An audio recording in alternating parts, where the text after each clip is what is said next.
Muchas gracias, hermanos. Y pues me siento en casa, fíjense. Gracias por recibirnos tan amablemente. Esta es, creo que es la segunda vez que visitamos esta iglesia.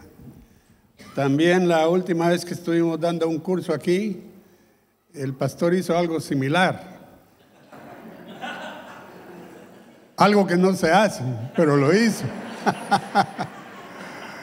Ahí el gran privilegio de venir a ocupar este lugar sagrado, porque realmente eso considero yo el púlpito, un lugar sagrado, una oportunidad de compartir la palabra y de experimentar el amor de esta comunidad, de esta iglesia del Nazareno tan amorosa. Y gracias por felicitarnos. De hecho, sí, es cierto, cumplimos 55 años de casados. Los que están sacando cuentas ahí para saber cuántos años tengo. Yo me casé de 5 años, hermano. Yo tenía 5 años. Y de ahí perdimos la cuenta, ¿verdad? Pero han sido años muy felices sirviendo al Señor. Sí, en diferentes países, en diferentes idiomas, pero en un espíritu. Y esto es lo lindo de nuestra iglesia, hermanos. No importa dónde vayamos, a Europa, América del Sur, Estados Unidos, llega usted a una iglesia del Nazareno como esta y sentimos el amor de los hermanos. Y es realmente un gozo hacerlo, visitarnos, compartir y aceptar este privilegio, porque yo he sido pastor, hermanos, y para un pastor no es fácil ceder el púlpito. Pero cuando a mí me invitan, lo hago con mucho respeto, con mucho amor y con una profunda gratitud. Gracias por invitarme, hermano. Muchas gracias. Esta mañana yo quiero iniciar poniendo frente a ustedes unas cuantas preguntas que tienen que ver con nuestra vida personal de esta semana pasada y de nuestra vida en general, tal vez. Una pregunta tiene que ver con cómo tratamos y cómo nos tratamos. Toma unos segundos y piensa, ¿cómo me han tratado esta semana los demás? Y pregúntate también cómo he tratado yo a otros esta semana. Y más aún, pregúntate, ¿cómo me he tratado yo esta semana? Posiblemente las respuestas son diferentes dependiendo de cada persona, ¿no? ¿Me han tratado bien? ¿O me han tratado más o menos? ¿O me han tratado mal? A mí esta semana me han tratado muy bien, gracias a Dios. Llegamos aquí al seminario y todos hemos sido bien recibidos. Disfrutamos mucho de la camaradería y del amor de los hermanos que son nuestros anfitriones, y de estudiantes y pastores y amigos. Nos han tratado muy bien, y al llegar a esta iglesia nos han tratado muy bien, especialmente el cafecito estuvo muy rico, hermanos. Y compartir con ustedes. Pero de lunes a viernes en su vida cotidiana. Hago esta pregunta, hermanos, porque ¿cómo tratamos a los que están más cerca de nosotros? Y los que están más cerca, ustedes saben, con los que compartimos el techo, ¿no? La esposa, el esposo, los hijos. ¿Cómo nos hemos tratado? La pregunta tiene que ver porque en tu relación familiar, en tu relación matrimonial y en tus relaciones humanas en general, tu salud espiritual es la base para una vida plena, para una vida con propósito, para una vida con sentido, para una vida abundante como la que Jesús ofreció. Yo he venido para que tengan vida y vida en abundancia, vida de calidad. Pero en las relaciones humanas la base es tu salud espiritual. tu salud espiritual. Y noten que estoy hablando de espiritualidad. Salud espiritual no equivale a pensar en la religión y otras cosas, porque no tenemos que pensar en compartimentos, hermano. Nosotros somos un ser integral y debemos pensar que nuestra espiritualidad no es una experiencia desconectada de otras áreas de nuestra vida. La espiritualidad no es una experiencia desconectada de mi trabajo, de mis estudios, de mis relaciones. No, como somos seres espirituales, nuestra espiritualidad es una experiencia que abarca todo: nuestra salud mental, nuestra salud emocional, nuestra salud física, nuestra salud existencial. El todo de nuestro ser tiene que ver con nuestra espiritualidad. ¿Saben por qué? Porque Dios nos hizo a su imagen y semejanza y nos dio el soplo del Espíritu. Nos hizo seres espirituales. Todos somos seres espirituales. Y el meollo, el centro de nuestra existencia es el Espíritu. Y a veces hay confusión, hermanos, porque se piensa que ser espiritual es ir a la iglesia los domingos, ¿no?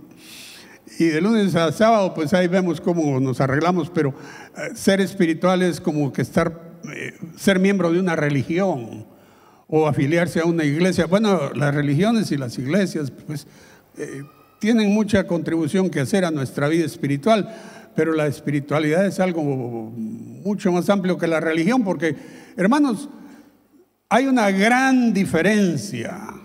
Establezcamos esto. Hay una gran diferencia entre espiritualidad y religiosidad, ¿no es cierto?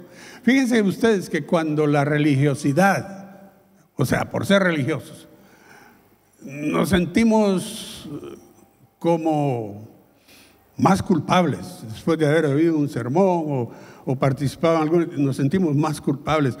O cuando la religiosidad nos hace sentir mucho temor, que me voy a ir al infierno, vivir con temor de ofender, convivir con temor. Cuando la religiosidad nos vuelve intolerantes, tal vez. Mi religión es la verdad, y nos vuelve intolerantes con otros que practican otras religiones o con personas que piensan diferente. No quiero escucharte, no quiero nada contigo porque mi religión, mi verdad, y somos intolerantes. Cuando la religiosidad hace todo eso, ahí no hay espiritualidad, hermanos. La espiritualidad es algo mucho más grande, ¿verdad? Mucho más amplio. La espiritualidad, de hecho, es aquello que produce en el ser humano una constante transformación interior. Constante transformación interior. Las Escrituras lo declaran, nosotros lo creemos. La vida en el Espíritu es estarnos transformando constantemente. Esa renovación que sucede como resultado de nuestra decisión de seguir a Cristo, nuestra decisión de amar a Dios, transforma constantemente nuestro vivir, y nuestra espiritualidad tiene que ver con eso, lo que produce en el ser humano una transformación interior. Ahora, yo quiero que notemos que hay matrimonios, hay individuos, matrimonios y familias que se sujetan a tradiciones religiosas, que participan de actividades religiosas, practican cosas que la religión dice que son buenas de hacer, que sí se involucran en prácticas cristianas, pero carecen de espiritualidad. Usted y yo conocemos a personas que sí son muy religiosas, pero fíjense que yo quisiera que pensemos juntos esta mañana. ¿Cuál es la marca distintiva, de una persona cristiana? Porque el cristianismo es una religión y nosotros decimos somos cristianos. Y pensando en que somos cristianos, yo digo, bueno, ¿cómo puedo distinguir yo quién es cristiano? ¿Cuál es la marca distintiva de un padre cristiano, de una madre cristiana, de un hijo cristiano?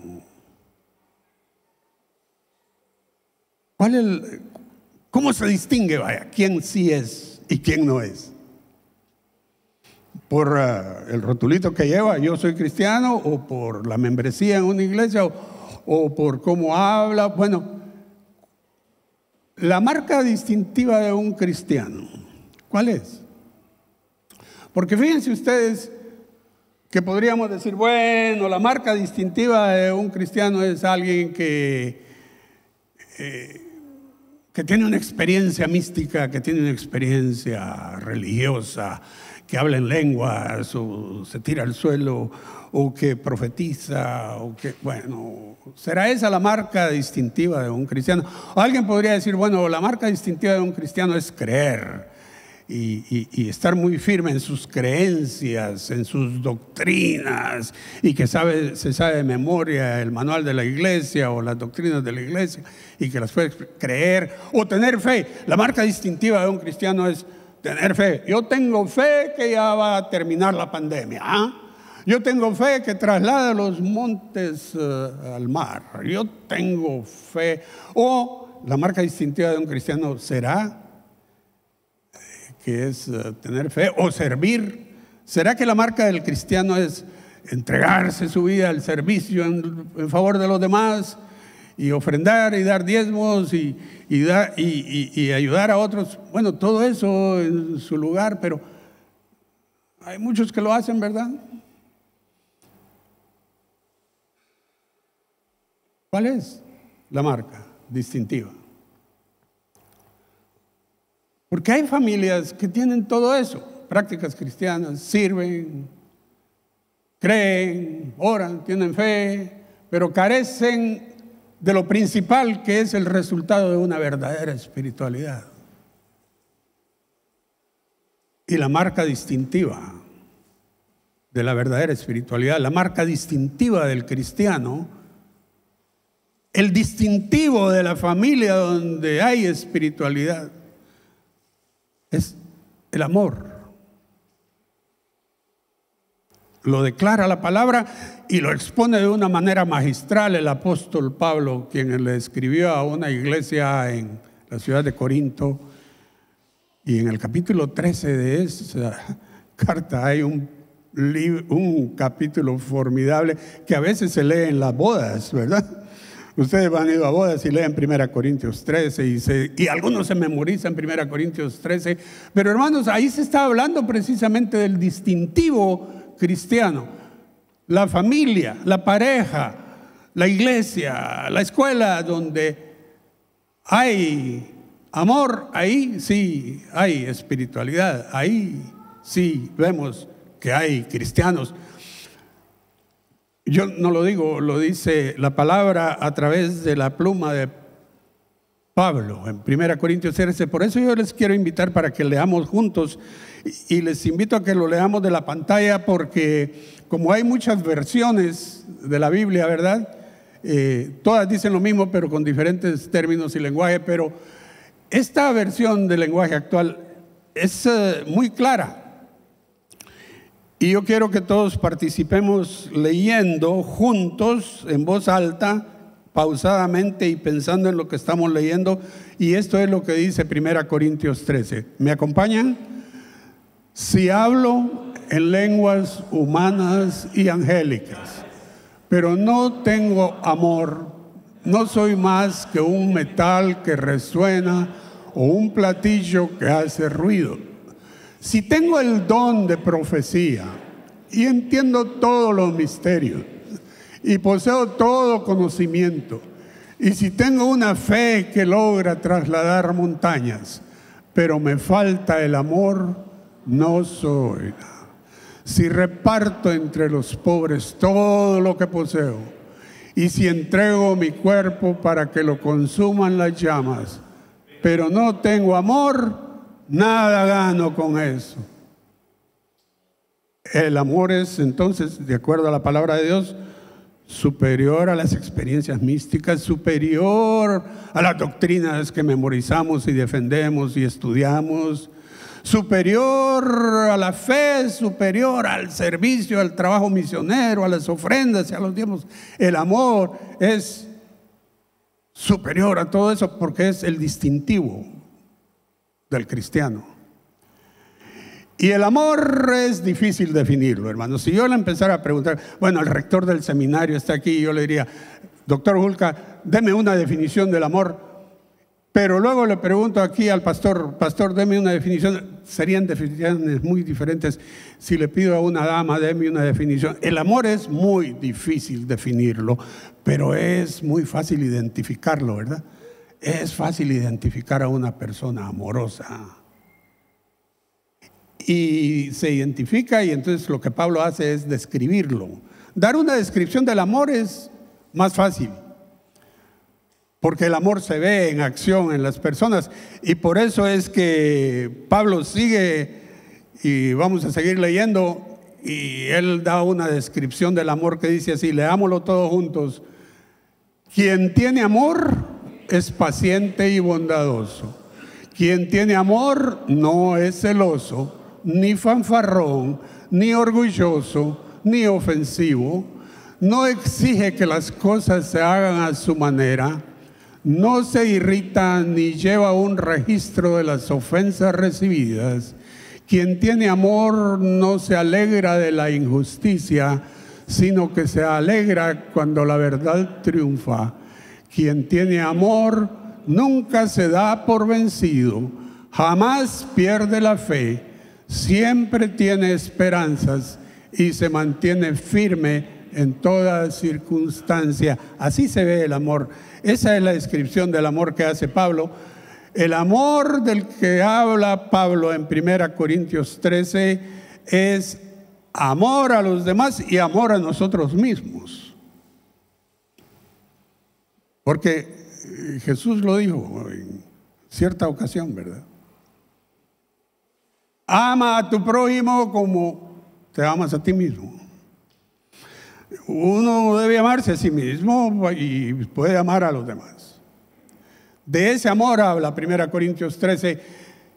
Y basado en eso es que yo te he invitado a pensar, ¿cómo te han tratado esta semana? ¿Con amor? ¿Cómo me he tratado yo esta semana? ¿Y cómo he tratado a otros? Porque saben una cosa, hermanos, el amor, según esa descripción que se hizo ahí, el amor es paciente. Y como nos hace falta eso muchas veces, ¿verdad? Hay versiones de la Biblia que ponen términos así como estos, ¿verdad? El amor es sufrido. No es que uno que entre más esté sufriendo, más amor. No, es la terminología que tiene que ver con esto, el estar dispuestos a esperar. La paciencia fue algo que tuvo, por ejemplo, Nelson Mandela, allá en África. Muchos de ustedes están familiarizados con su historia. Estuvo en una cárcel por más de 30 años. Razones injustas. El gran líder Nelson Mandela, en una prisión por más de 30 años, y en su libro acerca de su vida, él escribe y relata situaciones en la cárcel y la espera, y la espera, y la espera, y hay un párrafo en el libro de Nelson Mandela que dice: pero mientras yo esperaba, Dios actuaba. Y ustedes saben el resto de la historia. Salió de la cárcel y llegó a ser el gran líder en África del Sur, ¿no? Presidente de aquella nación, respetado por el mundo. Pero mientras esperaba, Dios actuaba, dice Nelson Mandela. Quien tiene amor, muchas gracias, hermano, espera y espera. De hecho, Jesús nos presentó una bella ilustración de eso en una historia que contó en la parábola del hijo pródigo. ¿Se acuerdan ustedes de esa parábola? El hijo le pide, impacientemente le pide al padre: dame lo que me corresponde, me quiero ir. El padre sufre, pero le tiene paciencia al hijo y le da y lo deja ir. Y con paciencia el padre espera el regreso del hijo.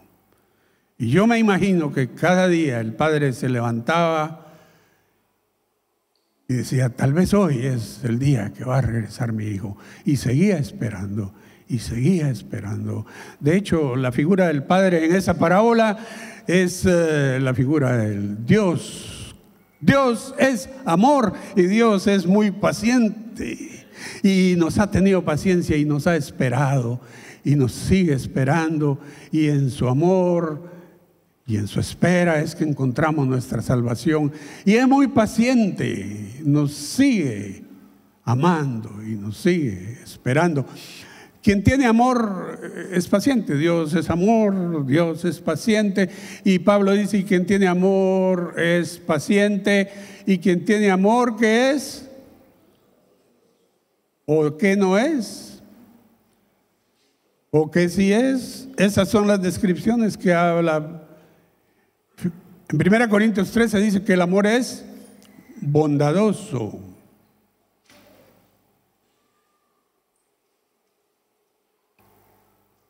El amor se manifiesta con bondad. La bondad en acción es hacer cosas buenas, ¿verdad? Porque hay gente buena que nosotros decimos: es un hombre bueno, pero no lo vemos actuar bien, ni con su esposa, ni con sus hijos, ni con sus compañeros de trabajo. Aunque es bueno, como que no pone su bondad en acción. Y ahí otra vez Jesús nos ayuda con una ilustración muy bella, que es la parábola del buen samaritano. Porque había también malos samaritanos. Este fue un buen samaritano, y tal vez hubo buenos samaritanos que no hacían cosas muy buenas. Como había buenos judíos y malos judíos, como buenos cristianos o malos cristianos. El buen samaritano hizo el bien, se detuvo y ayudó al hombre en la orilla del camino, le dio primeros auxilios, lo llevó a donde lo podían curar, pagó la cuenta y dejó su tarjeta de crédito ahí para que si había más gastos que se lo cargaran en su cuenta. Y qué linda historia, ¿no? Porque un hombre bueno hizo el bien, porque el amor es bondadoso. Además de ser paciente, el amor es bondadoso. 1 Corintios 3 dice que el amor no es... ahorita hágale decía a su esposo ahí o a su esposa ahí: mira, el amor no es celoso. Despierta, escucha. Claro que sabemos lo que quiere decir eso, ¿verdad? Por eso es que muchas traducciones también la ponen diciendo, y seguramente la que usted lee dice: el amor no tiene envidia, dicen. Algunos me han dicho: miren, mi Biblia no dice que el amor no es celoso. Lo que dice el amor no tiene envidia, pero psicológicamente hablando, hermanos, es una emoción que está muy entrelazada, la envidia con los celos. Celos es ese malestar que sentimos cuando alguien tiene lo que nosotros pensamos que es nuestro. Mis hijos, mi esposa, mi esposo. Y si alguien capta la atención o le ofrece atención a mi esposa o a mis hijos, yo empiezo a decir: ¿qué anda buscando este? ¿Qué anda buscando esta? No. O a mis hijas, porque nos sentimos inseguros y creemos que la esposa y los hijos son nuestra propiedad, y no lo son, hermanos. Todos somos propiedad del que más nos ha amado. Pero cuando creemos que alguien es propiedad nuestra y empezamos a sentir ese malestar, Y ese malestar es horrible porque ese malestar causa estragos en parejas, en familias, en relaciones. En el Antiguo Testamento, hermanos, hay un caso terrible de un hombre, un gran líder en el pueblo de Dios, que fue un hombre celoso y por celos le hizo la vida imposible, Saúl a David, y lo celaba porque hablaban bien de David y este se puso más celoso y le puso más trampas y obstáculos a David, pero como era tan celoso y no lograba dominar a David, se suicidó. Alguien se suicidó por celos, de acuerdo a la palabra de Dios. Y usted y yo conocemos personas que han cometido crímenes, homicidios y aún lamentablemente suicidios por celos. El amor no es celoso ni envidioso. Además dice que quien tiene amor, ¿qué? No es arrogante. Arrogante, que quiere decir que no es jactancioso, que no es orgulloso, ¿verdad? Que piensa que todo el mundo, que el mundo gira alrededor de su persona. Eso es lo contrario a la humildad, podría decirse así también, porque hay versiones de la palabra que dicen: quien tiene amor es humilde. El que tiene amor no es orgulloso ni jactancioso. Las descripciones son bellas, hermanos, y ustedes esta semana pueden analizar más. 1 Corintios 13 llega a un punto cuando dice que hay muchas manifestaciones y que quien tiene amor no se comporta rudamente, que no es grosero, que no hace nada indebido. Esas son las marcas del amor. Quien tiene amor, ¿qué dice? No guarda rencor. Otra versión dice: el amor es perdonador. El amor todo lo sufre, no piensa el mal.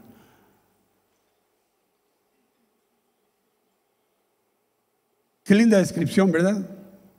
Ahí está en sus Biblias y lo podemos leer y releer y releer y decir: esto es lo que dice la palabra, que quien tiene amor se va a ver así. En tu matrimonio y en tu familia y en todas tus relaciones, esto será el resultado no de ser religioso, pero sí de una verdadera espiritualidad que es comunión íntima con Jesús. Esa es la verdadera espiritualidad que nosotros tratamos de fomentar y de desarrollar y de predicar y de enseñar. La verdadera espiritualidad es comunión íntima con Jesús. ¿Qué dice la palabra de Dios? Lean todos conmigo el párrafo arriba que dice: la palabra de Dios dice eso: quien vive en amor, vive en Dios y Dios en él. Y la palabra de Dios dice también que Dios es amor. ¿Lo cree usted? Y también nosotros en la iglesia cristiana creemos que Jesús es... ¡Ah, qué belleza!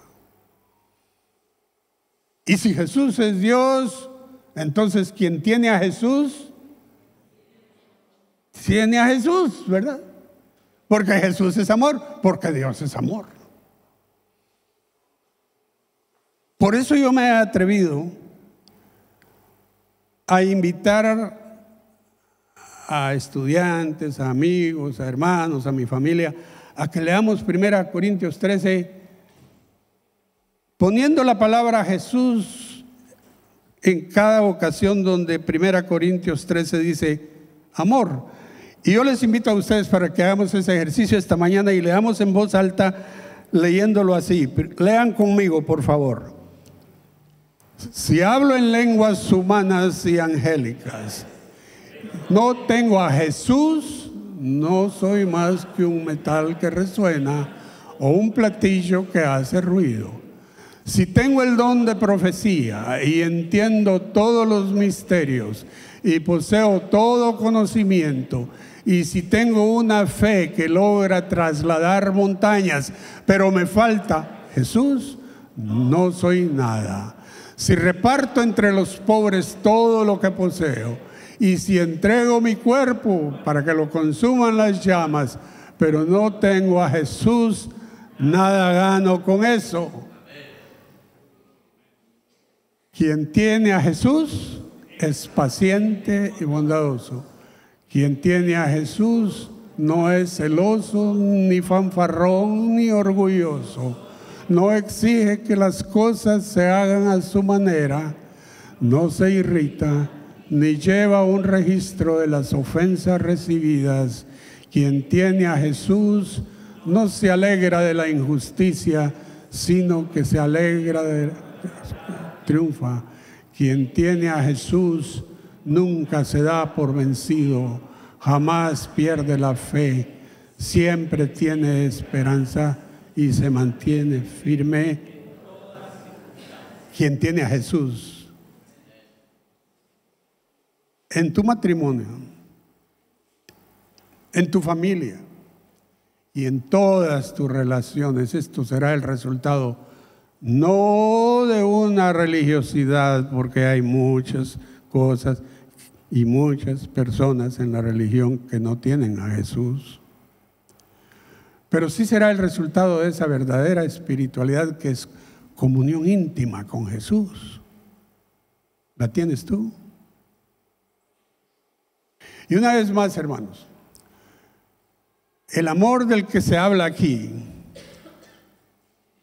es amor a los demás y amor a ti mismo.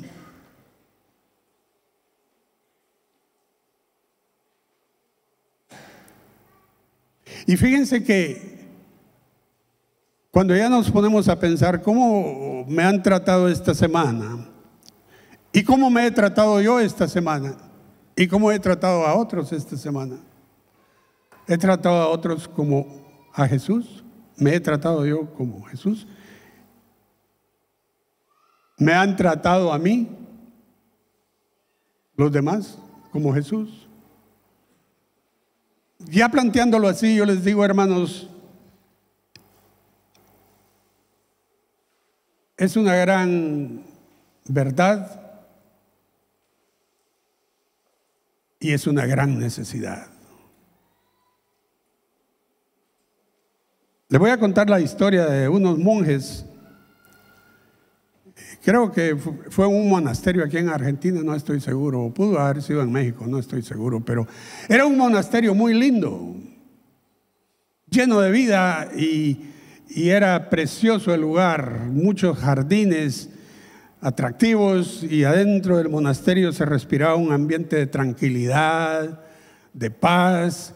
Y casi se volvió un lugar turístico porque la gente que pasaba por ahí se sentían atraídos por lo bello del monasterio afuera, bien pintado y los jardines bien arreglados, y entraban y los ambientes eran de belleza, de tranquilidad, y los monjes le servían a los turistas tacitas de mate, tacitas de café, tacitas de... Bueno, la realidad es que ahí sí se respiraba ambiente de amor, porque los monjes eran muy amorosos y había jóvenes que se sentían atraídos al lugar y decían, bueno, así quiero ser yo, me voy a poner en este monasterio, voy a hacerme monje porque aquí sí se respira amor y yo quiero ser gente amorosa y todo eso. Bueno, pero fíjense que con el tiempo eso se fue deteriorando. Y los monjes como que ya se estaban aburriendo y se aburrían uno del otro y ya no se soportaban uno al otro y ya no se trataban muy bien, y como ya nadie tenía estímulo ni ganas de hacer nada, el lugar se empezó a deteriorar, ya no cuidaban las flores y ya no pintaban el edificio y ya no se preocupaban de servirse uno al otro, menos de arreglarse ellos y de servirse a sí mismos. Estos monjes dieron lugar al deterioro del lugar y al deterioro de sus vidas. Y el abad que es el director de un monasterio, estaba muy preocupado y él mismo se sentía afectado por ese espíritu. Y en cierta ocasión el abad, que era muy amigo de un rabino judío, le dijo: mira, reunámonos un día a tomar café por ahí. Y fueron a un café de la ciudad. El rabino y el abad conversaron por largo tiempo y se lamentaban mucho de la situación del monasterio. Y el rabino también decía: pues es igual entre nuestros jóvenes. Dice: y no hay jóvenes que quieran venir ya al monasterio. Por supuesto que no, ya no es atractivo.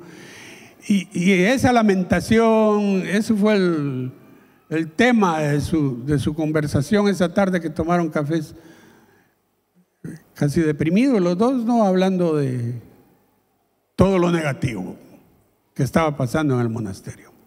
Y se despidieron. Al despedirse, el rabino le dio un abrazo al abad, al director del monasterio. Y al darle el abrazo, le susurró en el oído: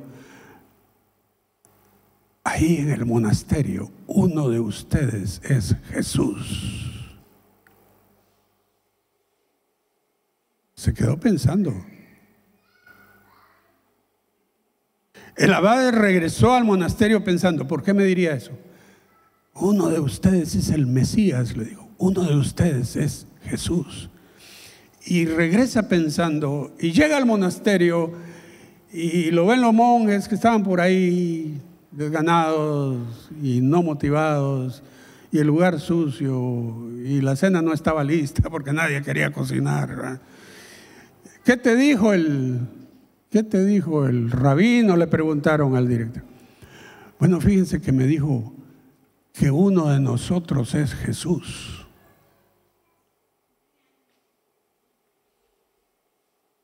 Y todos recibieron la nota. Uno de nosotros es Jesús. Y el hermano Abelardo empezó a pensar: bueno, ¿será que es el hermano Diego? No, el hermano Diego no puede ser Jesús, es un haragán, no se levanta, nunca se pone a limpiar ni su cuarto, mucho menos que el monasterio. No, Diego no puede ser Jesús. ¿Pero qué si es Jesús? Bueno, y Diego pensaba: ¿será que es Abelardo? No, Abelardo es regañón y enojón y siempre anda con el ceño fruncido. Yo no creo que sea Abelardo, que sea Jesús. Pero, ¿y qué si es? A lo mejor Abelardo es. No, si ni Abelardo ni Diego, pero ¿será que yo soy? ¿Será que yo soy Jesús? Dijo este monje Isidro, dice: ¿o será que es el abad? Bueno, y así pensando cada uno en el otro, pensaba: bueno, si es Jesús, el otro, más vale que yo lo trate bien, que le demuestre cariño, que le respete. Y si yo soy Jesús, bueno, me voy a bañar y me voy a peinar, ¿no? Porque a lo mejor yo soy Jesús, y si alguno de nosotros es Jesús, limpiemos el lugar porque aquí vive Jesús, y arreglemos el jardín y todo volvió a la vida, y todos empezaron a tratarse uno al otro con bondad, con paciencia, con mansedumbre, sin arrogancia, porque pensaban: Él es Jesús, o puede ser que yo soy Jesús. Y pensando en esa dinámica, hermanos, se transformó el lugar y volvió la belleza y la tranquilidad y la paz y el atractivo, como puede volver a tu hogar y a mi hogar y a nuestras escuelas, cuando nos tratamos unos a otros como Jesús, viendo yo a mi hermano como Jesús, porque es Jesús, y a mi hermana como Jesús, y tratarme yo mismo como Jesús, porque soy Jesús. Esa es una herejía, pastor. ¿Cómo es eso que el otro es Jesús? Por supuesto que sí. ¿Recuerdan ustedes lo que le dijo Jesús? O lo que se dice, que va a decir Jesús, mejor dicho, en el día del juicio final, cuando dice que apartará a unos a la izquierda y otros a la derecha, y a unos los dirá: venid benditos de mi Padre, porque me trataste bien. Tuve hambre y me diste de comer, tuve sed y me diste de beber, estuve desnudo y me diste ropa, estuve en la cárcel y me fuiste a visitar. Y le vamos a decir: ¿cuándo, Señor? ¿Cuándo? Tú no. No. Lo hiciste a uno de mis pequeñitos, a mí me lo estabas haciendo. Porque lo hiciste a uno de mis pequeñitos, a mí lo hiciste. Como tratamos, si tratamos a los demás, principiando con los que tenemos más cerca, como a Jesús, ¿verdad? Qué diferente dinámica tendríamos. Qué diferente sería la vida. Y ese es el mensaje cristiano, hermanos. La verdadera espiritualidad es ser más como Jesús, parecernos más a Jesús. Y yo sé que ese es tu deseo.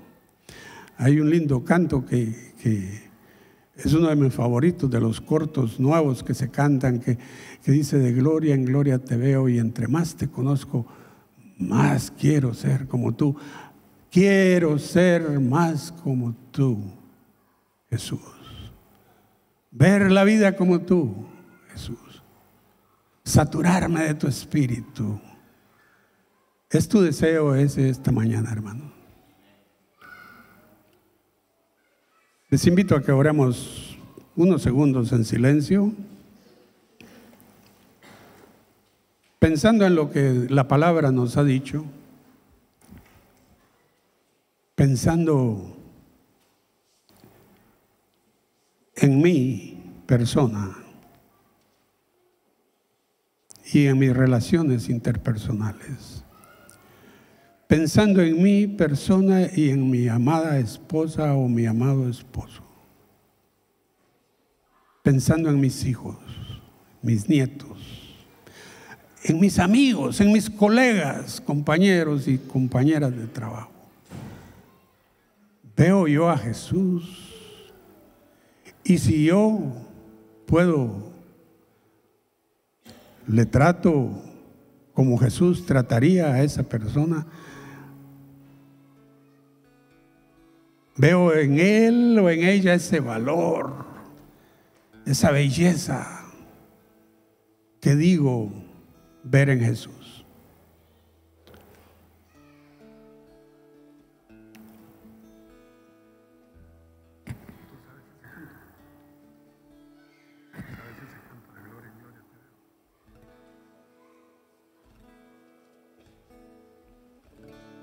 Y al orar así en silencio, hermanos,